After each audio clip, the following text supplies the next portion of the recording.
Ini Kak, airnya. Wah, terima kasih ya Dodi. Ayo kita siram sama-sama. Iya Kak, semoga tanamannya cepat subur ya.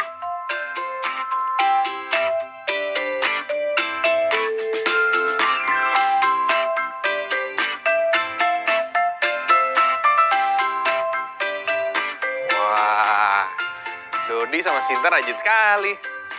Kak Jo, kita lagi nyiram tanaman nih Kak, biar cepat besar. Nah, betul itu. Jangan sampai tanamannya kekeringan ya. Tenang aja Kak, Dodi udah beli ember kok buat menampung air banyak. Tapi kenapa air dalam ember tidak menembus ya Kak? Iya ya, sama seperti payung yang ngetembus air. Kira-kira kenapa ya? Kenapa ya Kak? Ayo, sekarang kita cari tahu ya. Tapi sebelum kita cari tahu, kita sapa dulu teman-teman di rumah. Halo teman-teman kelas 3 di rumah. Ketemu lagi di program Belajar dari Rumah. Masih bersama Kak Jo, Sinta, dan juga Dodi. Halo teman-teman di rumah. Halo teman-teman, halo juga buat Bunda dan Ayah hebat yang selalu mendampingi teman-teman di rumah. Nah, teman-teman di rumah, kita mau cari tahu nih kenapa air di ember tidak bisa tembus. Kalian juga pasti ingin tahu kan? Alangkah baiknya sebelum kita mencari tahu, sekarang kita berdoa dulu yuk. Menurut agama dan keyakinan masing-masing. Berdoa, dimulai.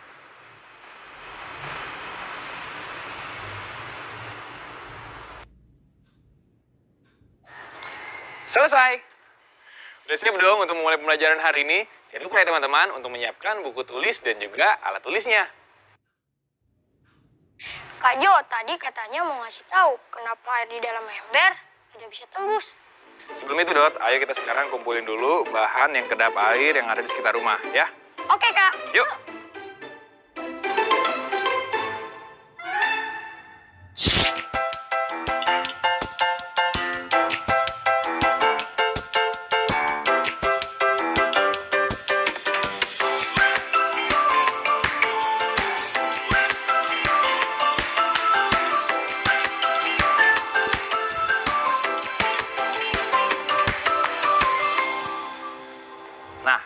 Coba sekarang Dodi pakai jas hujannya, Sinta buka payungnya. Kak Jo mau coba tuangin air ya.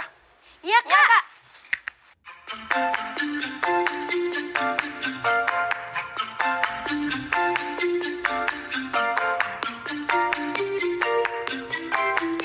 Oke, sekarang Kak Jo akan coba tuangin airnya ya. Coba tangannya. Tangannya ke atas sedikit. Nah, basah nggak, Dot? Kok nggak basah ya, Kak? Betul, Dot, karena ini adalah benda-benda kedap air. Coba Sinta ya sekarang ya.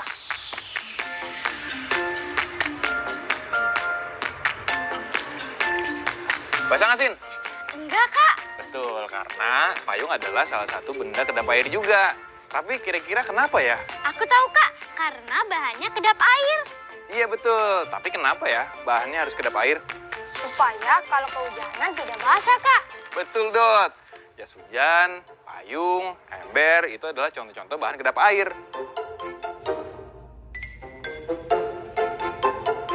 Ya udah kalau gitu sekarang dilepas dulu jas hujannya dan juga ditutup lagi ya payungnya. Iya, Kak. Teman-teman juga bisa mencari tahu bahan yang kedap air yang ada di sekitar kalian. Oh iya, ngomongin tentang ember, Kak Jo jadi ingat satu cerita tentang benda dan sifatnya. Kalian mau denger nggak? Mau, Kak. Oke, kalau gitu kita membatik. Membaca itu asik. Untuk membatik kali ini adalah membaca terbimbing ya. Judulnya adalah benda dan sifatnya. Sebelum itu, ada baiknya teman-teman mencatat dahulu pertanyaan berikut. Nanti kita akan jawab bersama-sama ketika kita selesai membaca. Bahan apa yang terbaik untuk membuat meja? Mengapa? Bahan apa yang terbaik untuk membuat payung? Mengapa?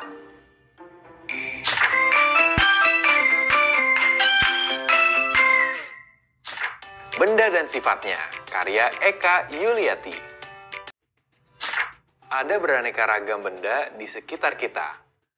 Benda-benda itu memiliki sifat yang berbeda.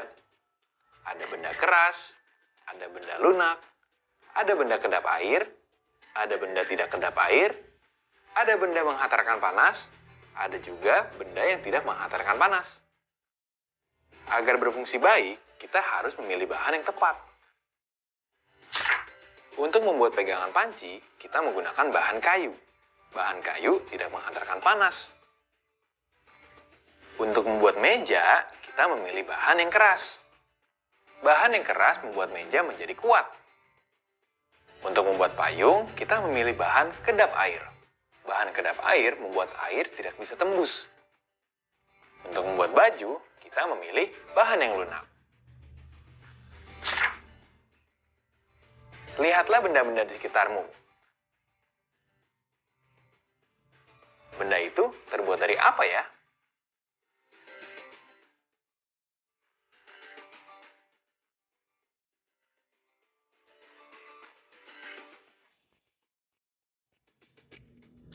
Itu dia tadi cerita tentang benda dan sifatnya. Kayaknya mau tanya nih sekarang nih ke Dodi dan juga Sinta.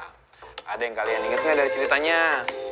Di cerita tadi ada benda dengan berbagai sifat, Kak. Ada benda keras, benda lunak, benda kedap air, dan benda tidak kedap air. Terus Benda yang menghantarkan panas dan juga tidak menghantarkan panas. Wah, betul sekali. Setelah membaca, apakah kalian jadi bertanya-tanya? iya, Kak, kenapa ya meja harus terbuat dari benda yang kuat? Oke, coba kita lihat ya. Seandainya di atas meja ini ada banyak barang, terus meja ini nggak kuat, gimana? Ya, barang yang di atas meja akan jatuh lah, Kak. Nah, pertanyaan selanjutnya, supaya meja ini menjadi lebih kuat, meja ini harus memakai bahan apa? Apa ya? Aku tahu, Kak. Benda ini harus dibuat dengan bahan yang keras agar kuat. Betul, Sinta. Seperti itu ya, teman-teman. Meja terbuat dari bahan yang keras supaya dapat menahan beban di atasnya. Tapi kenapa payung nggak tembus air, Kak? Kalau payung tembus air, apa yang terjadi kalau lagi hujan? Ya, kehujanan, Kak. Basah semuanya. Nah, itu dia. Menurut kamu sekarang, payung itu bisa tidak tembus air karena terbuat dari bahan apa? Aku tahu, Kak. Dari bahan yang kedap air. Nah, betul, Dodi. Payung harus dibuat dengan bahan yang kedap air supaya ketika lagi hujan bisa melindungi kita dari air hujan. Teman-teman bisa menjawab semua pertanyaan kan? Kalau menyimak, pasti teman-teman bisa menjawab pertanyaannya. Nah, karena kalian sekarang sudah mulai tahu banyak tentang sifat-sifat benda padat, sekarang kita yuk menulis tentang benda padat. Yuk. Ya. Tuliskan 2 contoh benda padat dalam paragraf yang sederhana, dan jangan lupa beri alasan mengapa benda ini harus berbahan kuat ya.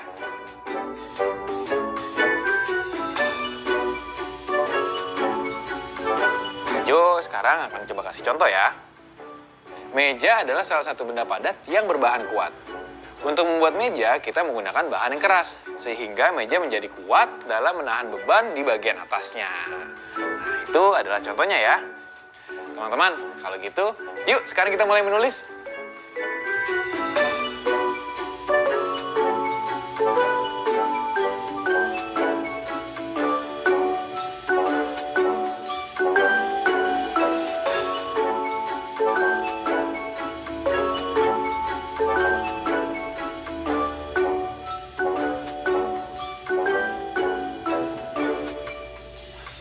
Sudahkah teman-teman? Dodi dan juga Sinta sudah mulai menulis nih.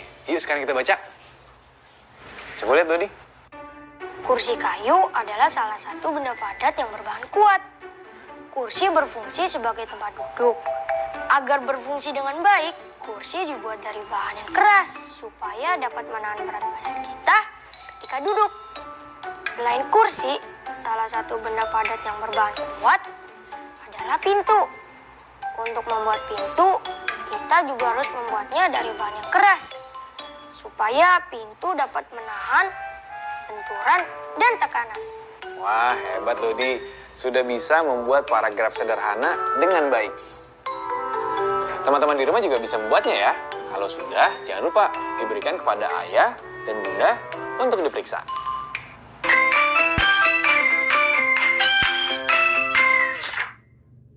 Kak, bisa bantu Dodi tidak memperkirakan berapa hasil penjumlahan ini?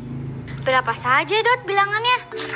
3.561 ditambah 2.415 ditambah 1.327 adalah... Teman-teman di rumah, kalian juga ingin membantu Dodi kan? Coba teman-teman mengestimasikan bilangan tersebut. Nanti kita lihat bersama ya, apakah estimasi teman-teman mendekati lebih dari hasil atau mendekati kurang dari hasil. Jangan lupa diskusikan dengan ayah dan bunda ya.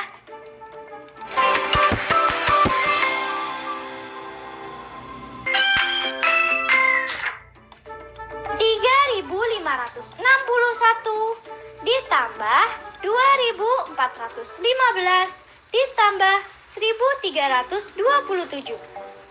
Kalau estimasi kakak sih 7.200. Dari mana kakak tahu? Kakak menjumlah ribuan dan ratusan.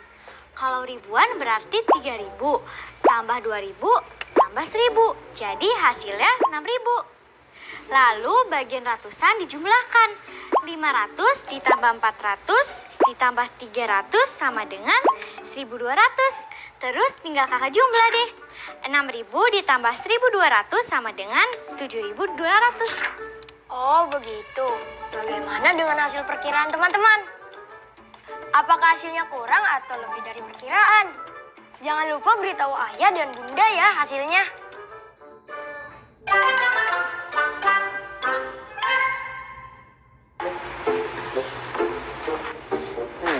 Bunda, Dodi, Sinta, lagi pada sibuk ya?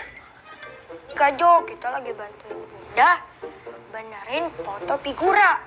Oh iya, lihat ya Kak Jo. Ada foto aku nih. Bagus kan? Sudah jadi deh. Lebih bagus kan? Bunda ke dapur dulu ya, mau masak. Kamu, Dodi, jangan lupa kerjain PR kamu ya. Ya bunda.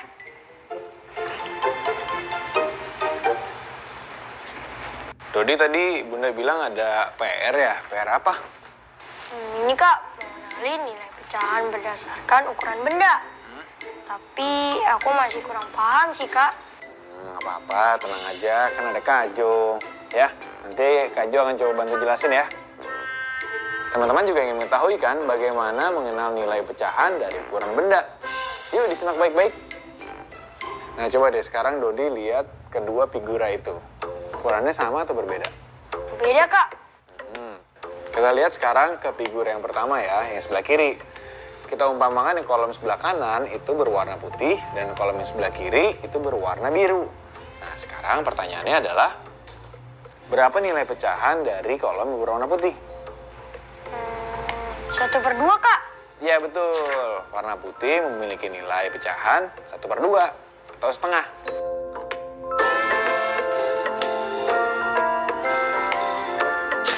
Nah sekarang kita ke figura yang kedua ya.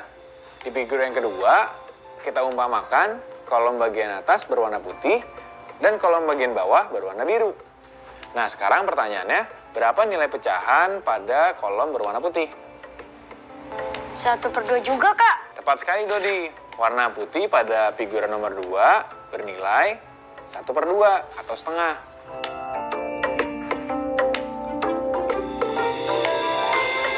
Nah, pertanyaannya adalah apakah nilai 1/2 pada figura 1 dan nilai 1/2 pada figura 2 sama besar? Sama Kak. Kan sama-sama 1/2. Salah.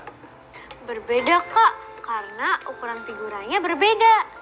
Betul Sinta. Jadi Dodi, walaupun nilainya sama-sama 1/2 atau setengah, tapi karena ukuran pada awalnya berbeda, nilainya berbeda. Oh iya ya berbeda. Aku paham sekarang. Nah, coba lagi ya sekarang ya. Dodi tahu kan bentuk bendera negara Indonesia? Tahu kan?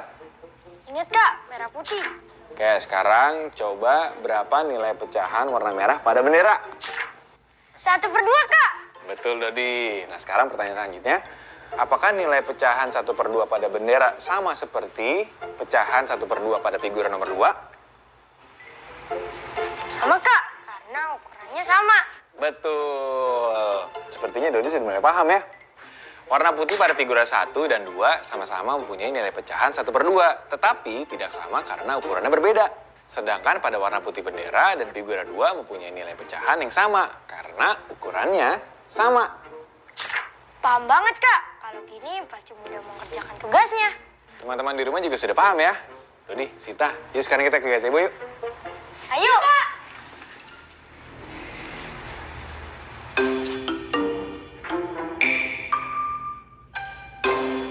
Kemarin Kak Jo udah meminta teman-teman untuk menyiapkan 2 batang pecahan. Nah, sekarang kalian berdua udah menyiapkan belum? Udah dong, Kak. Nih. Udah, Kak. Emangnya buat apa sih? Oke, kali ini kita akan belajar bagaimana menyatakan pecahan ini melalui batang pecahan ini. Tapi sebelum itu, Kak Jo akan menjelaskan dulu ya gimana caranya. Batang yang kosong ini akan kita bagi menjadi 7 bagian yang sama besarnya. Nah, tapi sebelumnya teman-teman masih ingat kan? Kalau setiap bagian ini mempunyai nilai 1/7. Setelah itu, coba Dodi sekarang maunya pecahan berapa? 3/7, Kak. Oke, Dodi mau 3/7 ya. Karena 3/7 terdiri dari 3 kotak, maka kita akan warnai 3 kotak pertama ya. Seperti ini. Gimana? Bisa kan? Bisa, Kak. Oke, sekarang Kak Jo mau tes ya. Dan teman-teman di rumah juga kita mencoba ya. Coba Dodi, Sinta, dan teman-teman di rumah ambil 2 batang pecahan kalian ya. Dan warnai batang itu sesuai dengan nilai pecahan 3/9 dan 7/10. Coba Dodi, kalau 3/9 bagaimana gambar batang pecahan kamu? Kalau 3/9 berarti aku bagi dulu menjadi 9 bagian yang sama besar. Lalu karena setiap bagian mempunyai nilai 1/9, maka dibutuhkan 3 kotak. Untuk supaya nilainya 3/9. Dodi warnain deh 3 kotak.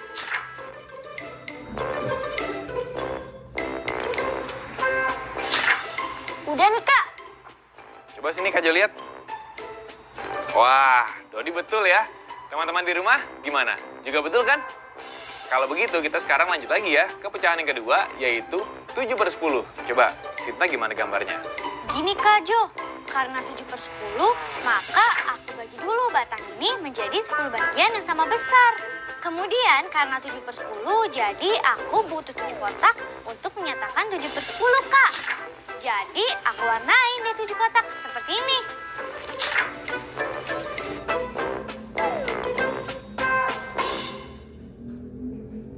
Seperti ini, Kak. Coba Kak Jo lihat. Wah, Sinta betul juga nih. Teman-teman di rumah juga sudah paham kan? Hebat kalian. Teman-teman di rumah, potongan pecahan ini disimpan ya, karena nanti kita akan gunakan lagi di hari selanjutnya. Nah, tadi kita sudah belajar menilai pecahan berdasarkan ukuran benda. Dan menyatakan pecahan melalui batang pecahan ini. Kak Jo sekarang punya 2 soal nih. Kalian siap atau enggak? Siap dong, Kak. Oke, kalau gitu sekarang kita ayo berlatih. Ayo berlatih. Yuk kita berlatih teman-teman. Kak Jo punya 2 soal nih. Kalau kalian menyimak, pasti bisa mengerjakannya. Soal pertama, ada 2 benda nih yang sama-sama terbuat dari kayu. Yaitu gagang sapu dan juga jendela. Apakah 1/2 gagang sapu sama besar seperti 1/2 jendela?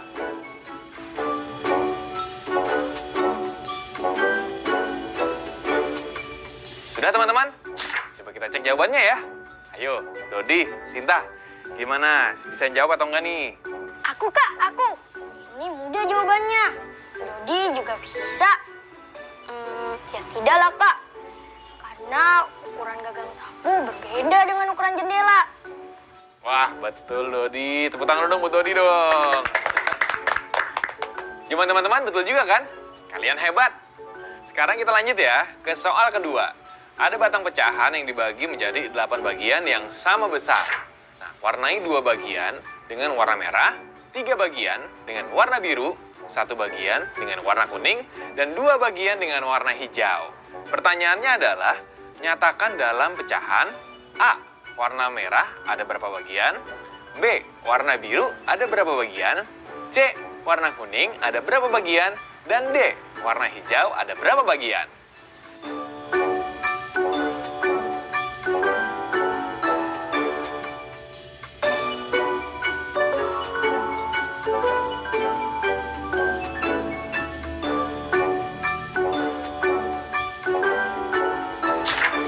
Sudah teman-teman?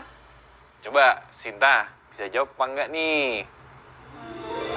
Bisa dong, Kak. Kalau tadi menyimak, pasti bisa. Jawabannya A, warna merah ada 2/8 bagian.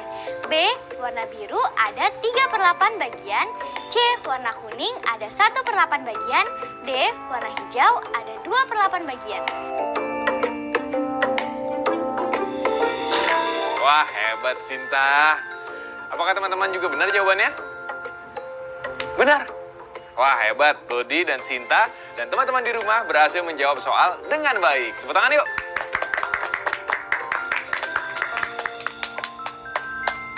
Oke, sekarang sudah selesai deh pembelajaran hari ini. Gimana? Menyenangkan kan? Kita semakin banyak tahu ya hari ini. Kalian berdua sudah belajar apa aja hari ini? Hari ini kita belajar tentang benda dan sifatnya. Aku jadi tahu, Kak, sifat benda keras dan lunak, kedap air dan tidak kedap air. Seperti ember, payung, dan jas hujan. Itu adalah benda yang bersifat kedap air. Kemudian benda yang mengantarkan panas dan tidak. Dan itu aku juga bisa menulis tematik. Iya, Kak. Kita juga belajar menilai pecahan dari ukuran benda. Dan aku juga jadi paham bagaimana mengetahui pecahan menggunakan batang pecahan. Wah, sudah banyak yang kita pelajari hari ini ya.